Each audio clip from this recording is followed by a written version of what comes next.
Hi there. This lecture or presentation refers to one of Stefan Heuler's finest lectures, or at least an extract of one of his finest lectures given by a channel called Poplar, and I include the link in the description below. And it concerns Stefan's implied rejection of linear time, or the linear time model of Zoroastrianism, Islam, Christianity, and Judaism, and also a slight critique, I think, of the Hindu or Hindu time spiral time model as well, of the great yugas, of the great vast time cycles as well. And for the championing of the Gnostic view that time is just endless, um, and what you have to do is liberate yourself from from time itself, I suppose, really, to get back to the supernal, the realm which is beyond time and space as we know it, beyond the realm of the architect or the demiurge. And so we have here the linear time model, which is which is the beginning, the alpha, which is the book of Genesis, ending in the book of Revelation, which is the omega, which is the end of the world as we know it. And this is a very, very powerful model which informs very greatly our particular culture and the particular things that we worry about as well as a Western culture, according to Stefan. I want to sort of superimpose this linear view onto the cosmological view of Gnosticism, classical Gnosticism anyway, because this is very much the fall here.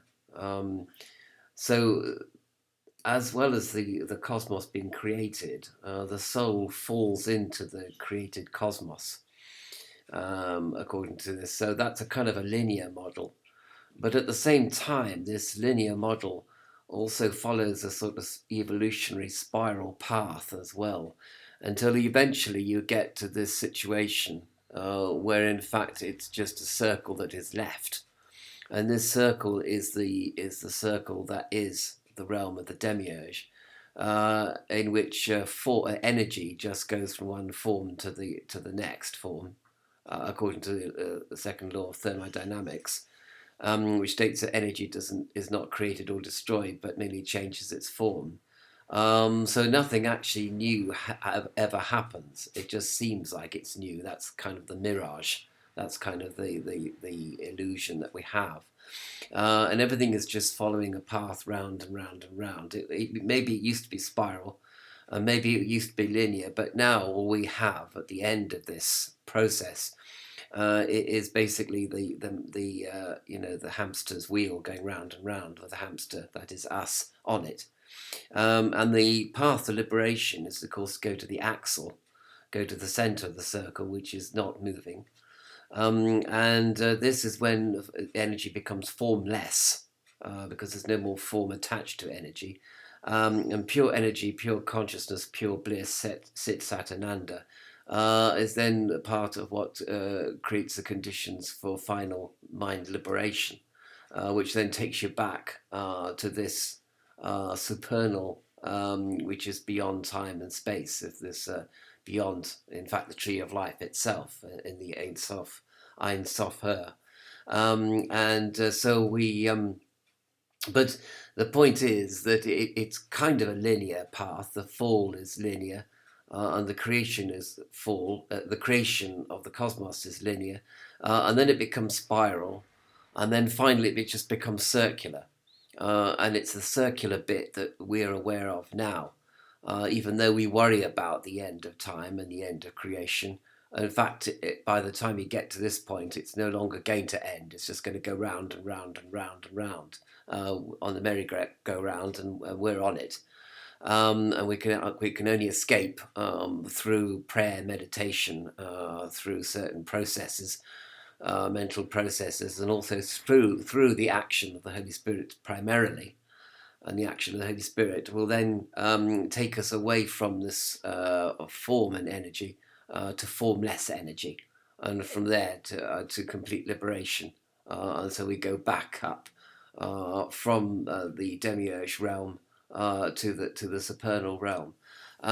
So that's just my sort of brief little commentary on Stefan Heuler's excellent lecture on the nature of time and the nature of apocalypse and apocalypse anxiety, and also to do with karma and reincarnation.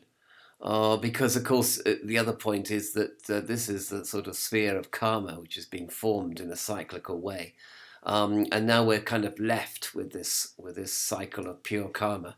But when we go to, which is action, but when we go into non-action, supreme non-action, through the mentalization and through the complete liberation from all distractions and all abstractions, then we will be able to intuit pure reality, which is of course the purity of mind liberation, or mind liberation in its purest sense, when we intuit beyond time, beyond form, and of course form is dependent on time. If you think of the time-lapse photography of a flower growing, or going from bud to flower, and also causality. We go from causality to a causality as well.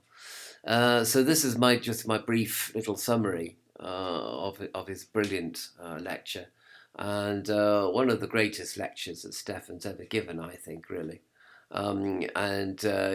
Because in a very sort of Zen kind of way, it imparts a huge amount of Gnostic truth in a very entertaining and very concise way. So please do refer to the Stefan Heuler's lecture from Poplar's excellent channel, which includes all the classical, all the old lectures that Stefan gave in the 1990s and before that, and excellent they are too, as well. So it's a great archive of Gnostic wisdom there for you to explore.